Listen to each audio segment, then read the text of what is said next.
Hello, everyone, and welcome to today's webinar, Bioengineering for Corneal Endothelium Regeneration, Biomaterial Scaffolds and Cell Culture Strategies for Clinical Translation. I am Sydney Panilla of LabRoots, and I will be your moderator for today's event. Today's educational web seminar is presented by LabRoots and brought to you by Thermo Fisher Scientific. To learn more, visit thermofisher.com. We encourage you to participate today by submitting any questions you may have during the presentation. To do so, simply type them into the Ask a Question box and click Submit. We will answer as many of your questions as we have time for at the end of the presentation. You may also use the Ask a Question box to let us know if you happen to have any trouble seeing or hearing the presentation. Okay, I would now like to welcome our speaker for today's webinar, Itzel Becerril-Rojas, PhD student in Biomedical Sciences. Itzel, you may now begin your presentation.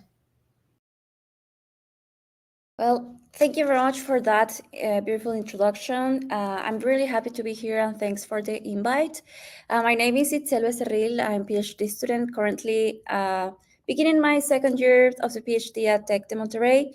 And with this presentation, I would like to share the topic about my research and some introduction, basic terms, and I will go through bioengineering for corneal endothelium regeneration, scaffold and cell culture strategies for clinical translation. This will be more or less my topics. I will introduce you with you some basic terms, biomaterial, cell culture, and for current challenges for clinical translation and some summary. Before I turn on my camera through this presentation, I would like to get to know me a little bit more. I'm currently studying my PhD in Biomedical Sciences. I had a master's degree in Biomedical Sciences as well at Tec de Monterrey and a partial master's degree in molecular biology in Montreal University. I also have some job experience in clinical trials at iGEM, and as major, I'm biotechnology engineer. I'm into science communications, so this is my page. In any case, you want to follow my journey. So I will just proceed to turn on my camera if you don't mind. Well, just to introduce into my topic, I will talk about the eye and mainly cornea. The cornea is the external layer of the most external layer of our eye, which is mainly transparent and actually is the only tissue in our body that is transparent. And it's mainly compounded by three types of cells and three layers and two basal membranes. It's the epithelium, stroma, and endothelium, which is in the red circle. And we will talk about during this talk about the corneal endothelium cells, which is the monolayer compounded by these hexagonal cells. These are very crucial. These cells are very crucial because it has a peculiarity that can be proliferated naturally. So this means that we have one amount of cells through our life, and of course these cells decrease during aging. So this is very important. Naturally, we tend to lose these kind of cells, but they can't regenerate. The main function of these cells is to pump through the cornea between the inner part of the eye and the external part of the cornea and the eye. The main function is a barrier function, a protein production to build the stroma, and the main thing and the crucial thing is to maintain the swelling of the cornea and by consequence the transparency. Well, as I said, if we lost this peculiarity of these cells, they can cause corneal opacities. So this is a crucial thing within the clinic, because the thing is that the current available treatment is by getting a transplant. Just to get you know more about your cells during your eyes, in average, the human being has around 2,000 to 3 cells per square millimeter. Here are the microscopy view of these cells, and if there's any drop or any lost, so abruptal loss in our eyes, this can cause polygamathism and polymorphism.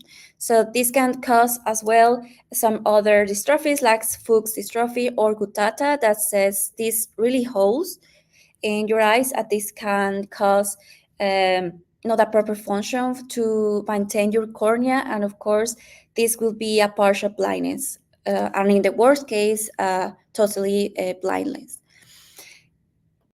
Okay, as I tell you, what is the problem here? Well, the current available treatment is a transplant, and the problem with that is that we need to wait for the patient that is needed.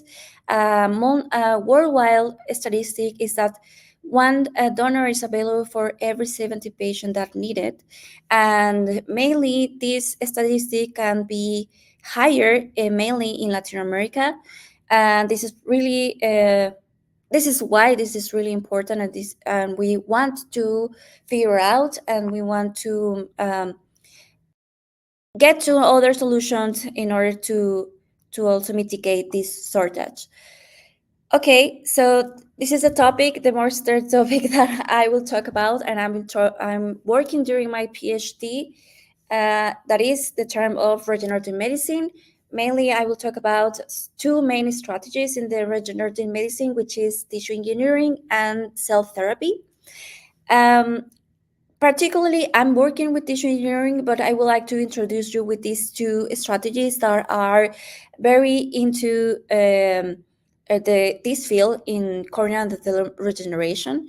The main three pillars for tissue engineering is the topic about biomaterials or vehicles to cell delivery, surgical techniques, methods, and innovation. And also, very crucial is the cell source. So this means that where will be our strategy to get more cells? Because of course, if we want to propose another strategies besides to get a donor, it's that we want to create synthetic tissue or synthetic methods in order to don't depend on the donor. So what it's important first, what is important to take into account for a biomaterial? Well, of course, we need to have biomaterials that are suitable surface, not only for the eye, but it depends of the tissue it's involved, or we want to pretend to be involved in our bodies. Very, very important, it has to be biocompatible with our body, and also bioactivity. So what is the difference on this? The bioactivity means that these biomaterials can allow the natural process in biomolecular, the cell proliferation, the cell function, so to avoid rejections or any immune system or immune reaction that we don't want. Other critical part is to investigate or to get into the physical and mechanical properties of the biomaterial. Like the most typical, and of course I will talk about more in depth for the eyes, but what if we need to be strained, the porosity of the biomaterial, and other critical thing is that we have to question if this biomaterial could be degradable in our bodies or not. That question, it depends of which is our main objective. And specifically for corneal endothelium regeneration, what's make a suitable scaffold? I will talk about the scaffold because, if you remember, it's a monolayer which is attached to a basal membrane. So of course, this biomaterial want to mimic that. So this mainly the scaffold, and the scaffold needs to be transparent. So probably this would be one of the challenge during this field. It also needs to be really thick, around 5 to 10 micrometers. And of course, we want to be a synthetic biomaterial in order to don't depend of the donor. degradability and circle manipulation, which is translated to mechanical properties. The other crucial thing that we need to consider is the cell culture and behavior. As I told you, is the bioactivity. We need to make sure that this biomaterial allows the cell to proliferate, allows the cell to get the critical morphology and the cell adhesion in order to get a proper function for the tissue. If you remember, these cells naturally can proliferate, but of course, with cell culture, innovation, and research, this is now possible with multiple growth factors and another biomolecules that we can add into our cell culture in order to get to the in vivo test. And of course, the main objective is to get recovery of the opacities. Okay, as I told you, getting the scaffold or to build these biomaterials, the main objective is to mimic the cell matrix interaction. More specific, in the cornea, we need that the biomaterial can mimic and can be able that the cells can maybe interact with the stroma, which is this part with the blue and pink lines. We did the interins and laminin, which is the main two proteins in which this cell can interact between the inner part and the posterior part of the cornea and the eye. And of course, we need to get that interaction. And there's two types of biomaterial. Now that knowing that this biomaterial need to be bioactive and need to mimic and need to be transparent, the second question is to know what will be our main crucial ingredient, if we wanted to say it like that. So it could be a natural biomaterial, a synthetic biomaterial. Synthetic biomaterials tend to be more toxic, or maybe we can get like inflammatory response in some tissue engineering. But mainly for eyes and for ophthalmology, the biomaterials that we during this field we observe that are more suitable for our objectives, mainly collagen, chitosan, and cellulose. More specific, in my lab, we are doing some technique that is vitrification scaffolds. Of course, this can vary on innovative methods in order to get biomaterials, but I will just briefly speak three examples of methods to produce biomaterial, which can be vitrification scaffold, which is a technique to dry basically a mix and get the biomaterial. The 3D printing, that this could be just for the biomaterial, or this 3D printing also can integrate the cells and other moleculars that can be active to produce the whole biomaterial. And the third one is a technique that calls electrospin, which is mainly like printing nanofibers in order to get built the biomaterial. So this is another field that here in tissue engineering and in regenerative medicine has really interesting research in order to get more innovative and more effective ways to produce this biomaterial. But of course, if I'm talking like the whole picture, more specifically during my research, I'm using the first technique. Okay, so after I tell you about the techniques in which we are involved to produce these biomaterials, it's important to test these biomaterials in order to get the optimal characteristics. As I told you, particularly in ophthalmology and our cornea tissue engineering, the most important is the transparency, to guarantee the transparency. So this is not all, but this is two main tests or methods in order to get that, have a checkup in order to get a suitable biomaterial. So it's the transmittance. So we need to guarantee at least about 90% of transmittance. So this means need to be enough light through this biomaterial, and also the thickness between 3 and 10 micrometers. So after I have been briefly speaking about what is the crucial topic in tissue engineering, I will move in the other technique that I was talking about, that is the cell therapy and cell injection. So this is another strategy that in this research field have been introducing, and actually this is the only technique that has been possible to be in a clinical trial with really important author which already performed a clinical trial, but it's not yet done. So we still don't know what would be the results from these clinical trials. I will just speak really briefly how this work is not the only one, but I will take an example of this author, which use nanoparticles in order to locate the cells. Um, as you remember, we were talking about biomaterial and scaffold.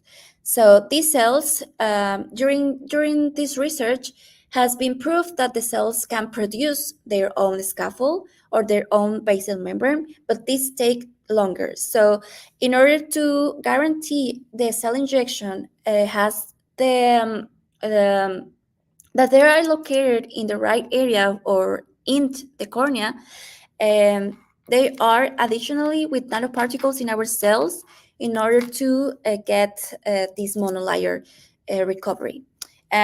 Also, this strategy is added with ROCK inhibitor, that it's a growth as a growth factor in order to to promote the proliferation inner or in vivo. This technique has a very testing in vivo studies with positive results. But as I tell you, still we don't know if this can actually work in long term for clinical trials. So that would be this is still on research as all the things that I'm talking about now. So after I already talking about you the methods and the technologies and the innovation here, of course, there's another challenge in order to get enough cells for all these strategies. And of course, the cell culture here has a really important, a crucial thing during this process in tissue engineering and regenerative medicine. The main cell source is primary cell source, and the second ones that we are still exploring is stem cells. As you know, stem cell can derive from multiple um, line of signaling, depending on the growth factors and other molecules that can differentiate. But still, we still don't have a standardized method for that. The main thing is isolation, cell culture, functionality, optimization of cell culture conditions. So also this variability also is very challenging in order to to know what is the best method in order to get into these strategies. So more specifically, as I told you, my lab is working in all this, mainly for producing tissue engineering. We already has some positive results in proliferation cells, guaranteeing that the function biomarkers, the gold standard biomarkers, which is cell-cludins with tight junction and the pump with sodium and potassium biomarker, which is the two main gold biomarkers which indicate that the cells are getting good proliferation. This is just some examples that we already published with this recently, but I won't talk that much in the results, as some of the processes already in patent. So I will just talk about our positive results here. We already have a pilot study from our scaffold and from our tissue engineering, but we recently finished our whole in vivo study. which we can have positive results that we can recover in around 25 days after the transplant. Actually, we also compared the cell injection with our scaffold, and some slightly we get better result with the transplant instead of the cell injection. We didn't get any for example, if you remember, I talked to you about the nanoparticles. We didn't do that, but we just had the cell therapy versus our tissue engineering thing, and we saw a positive result. In the part of B, we are see some microscopic images in which we can guarantee that these cells are regenerated in the proper way, hexagonal way. So this is very positive for our results. And of course, the microscopic images in the rabbits. It's also important to say that this method it was performed in rabbits, in all rabbits.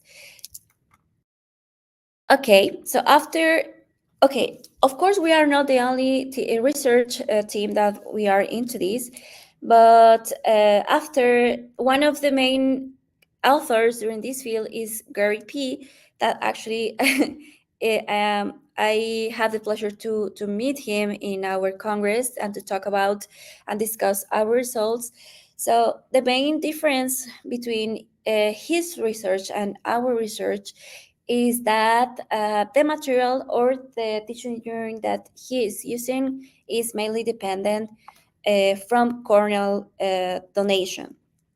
So it's not fully like synthetic, and ours it is synthetic, but of course he also show positive results. So that doesn't mean this is not working. Of course, he has so many other experience, and he has already working with this like from around 50 years ago. And well, we have to be innovative, and we complement. So just to make sure, I just wanted to point out that of course we are not the only team working on this, but we can also differentiate between the research teams.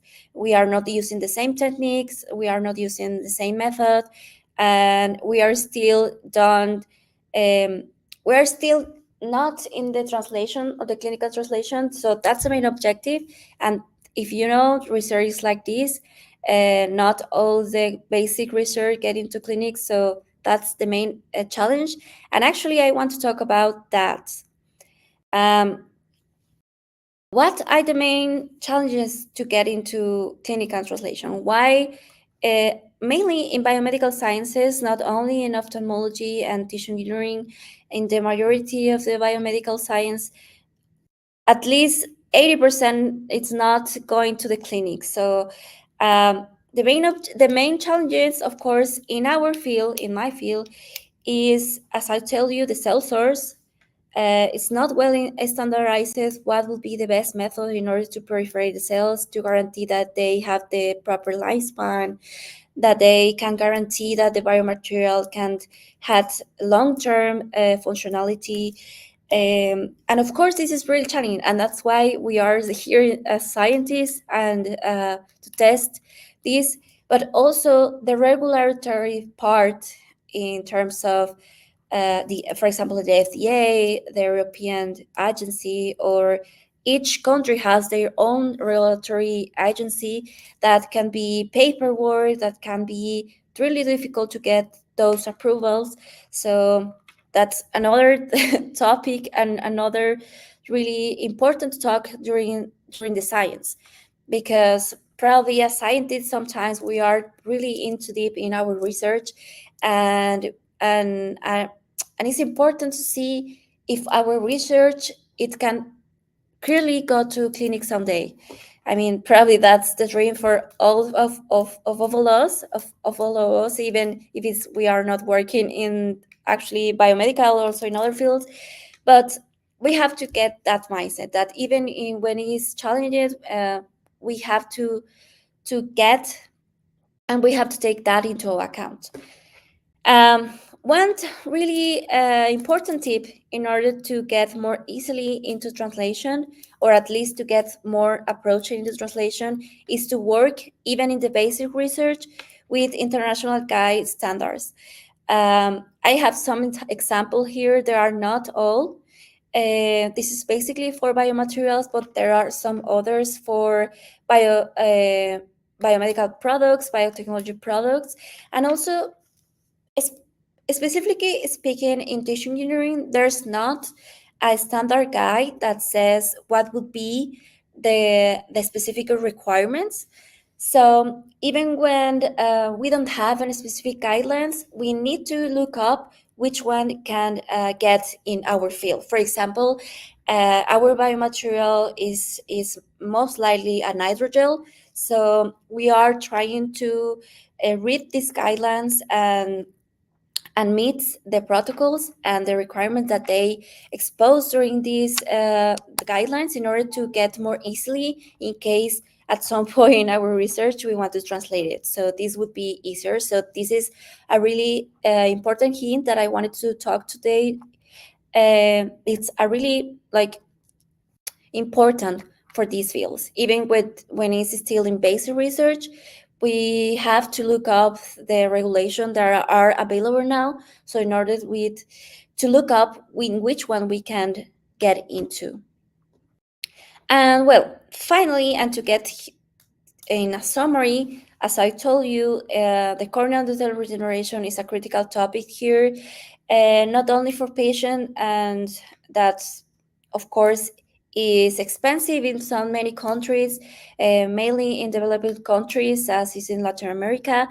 And even when it's expensive, you don't have the enough availability for patients. So that's why we are trying to looking for a new solution. And well, in more specific in our research field, we are in this part.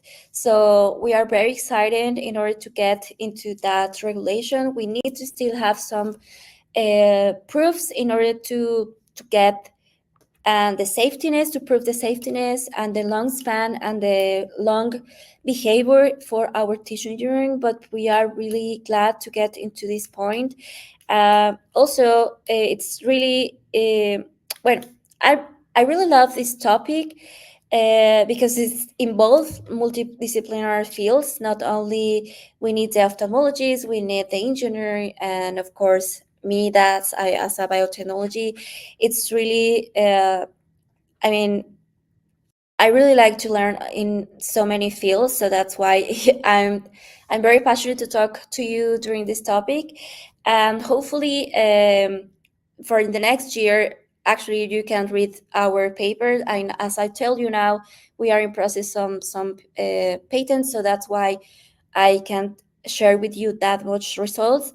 But I really want to thank all my teamwork, my PI, my research colleagues, and of course the financial support from Mexican Council of Science. And we have a startup actually involved in our research, and this is very exciting. And hopefully you get to know more about tissue engineering. And if you didn't know anything, I hope you can learn a little bit more about this amazing topic. And well, this is all from my side, but I really pleasure to take your question if there's any. Thank you very much for the opportunity. Thank you, Itzel, for your very informative presentation. We will now move into the Q&A portion of the webinar. So if you happen to have a question that you would like to ask, please do so now. Just type your question into the Ask a Question box and click Submit. We will answer as many of your questions as we have time for. Okay, let's get started here. The first question that we have says, how do you ensure that the scaffold remains transparent and stable under physiological conditions long term? Yeah, thank you. Thank you very much for the question. Well, there, as I said, it's difficult to get into the long term to guarantee that the material can be stable during the time, because with that we need to get at least in vivo long terms. And currently, the in vivo test that the longest one is 1 year, so we can just can guarantee it. But some tests or methods that we can use is to guarantee the transmittance, and also to go, for example, do SEM or other techniques to get at least the previous one. For example, in our lab, for in terms of degradability, we adapt the experiment in order to get accelerated conditions. So what means not only test the physiological conditions, but to predict the accelerated condition. For example, higher temperatures with pressure, with movement, in order to get like the big picture, or in order to predict what will be the behavior of the biomaterial. So there's no exactly answer for this question, but another good strategy is to adapt the test with accelerated condition in order to predict the behavior of the biomaterial. So that would be the answer. Perfect. Okay. The next question that we have here says, what cell sources have you found most promising for generating functional corneal endothelial layers? Primary CECs, iPSC derived, or others? The most promising is use stem cells or iPSCs. However, as I said, there's not yet like a standardized method in order to guarantee those cells stays as corneal endothelial regeneration like cells. So the most promising is this, but the most probably realistic to in order to get into the translation are still the primary, still corneal endothelium cells. Maybe we can get into innovation in the cell culture to guarantee this primary are enough, because the main problem of the primary cell culture is that probably we don't get the enough cell density to get proliferation and stuff. So in that term, that's the advantage of the IPIs, but we still need to guarantee that these stem cells or their various stem cells can get the enough functionality. So that would be my answer. The most promising stem cells, the most secure or for translation still now, the primary cell cultures. Okay, fantastic. The next question that we have here says, what are the current limitations in adapting engineered tissue to standard DMEX surgical procedures? Yes, we talk about the TMEC as the technique of the chirurgical procedures, and the most challenging is to get the mechanical properties of the graft. As you remember, we were talking about the durability and whatever, but for example, more specifically that we were interested on is to get a biomaterial enough thick, but also enough with enough strain. So that's the main thing, because with the manipulation, and we already have the experience with the ophthalmologists that perform this specific surgery, is that if the biomaterial has not enough strain, this can get breaks and also degrade. So that's the main challenge, is to adapt a good biomaterial for optimal surgical characteristics, and that the medical, or in this case, the ophthalmologist can manipulate well. So that's the main challenge. Okay, great. It looks like we have time here for two more questions. So this next one says, are there regulatory considerations specific to using tissue engineered endothelium in human surgery? And no, there's not yet any specific like guideline or regulation. As I mentioned, we look up the available regulations that, for example, the European regulation or the FDA, or in Mexico, there's one also, COFEPRIS. So we look the most reliable in order to our device or in our strategy, medical strategy. But no, there's not yet any specific regulation that says or stipulate how should be or how will be for available for patient. But the most strategy or the most smartest strategy that we are following is to get the most likely that, for example, we wanted to use in biomaterial, in hydrogels, in cell therapy. So that's a challenge also as well. Thank you for that very interesting question. Great. We'll go ahead and wrap up with this final question here. This one says, what are the main conditions for CEC's cell culture?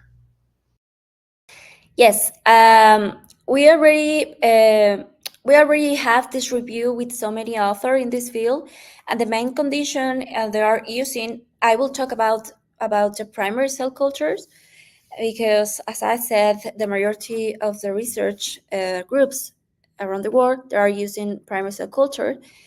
um, is the use of TMEM or Optimem, mainly with the ROC inhibitor. That's the most trendy of the tendency that the majority of the author use to guarantee or at least the most effective so far. And also with two phases, like one basal culture and one proliferative step. But that would be my answer so far that we have seen. Of course, there are some other authors that can add other growth factors, but that's the most typical that so far I have been finding that have in common in the majority in this research field. Okay, wonderful. Thank you again, Itzel, for your time today and for your important research. We would also like to thank LabRoots and our sponsor, Thermo Fisher Scientific, for underwriting today's educational webinar. Before we go, I would like to thank the audience for joining us today and for their very interesting questions. Questions that we did not have time for today and those submitted during the on-demand period will be addressed by the speaker via the contact information you provided at the time of registration. This webinar can be viewed on demand. LabRoots will alert you via email when it's available for replay. We encourage you to share that email with your colleagues who may have missed today's live event. Until next time, everybody, goodbye. Thank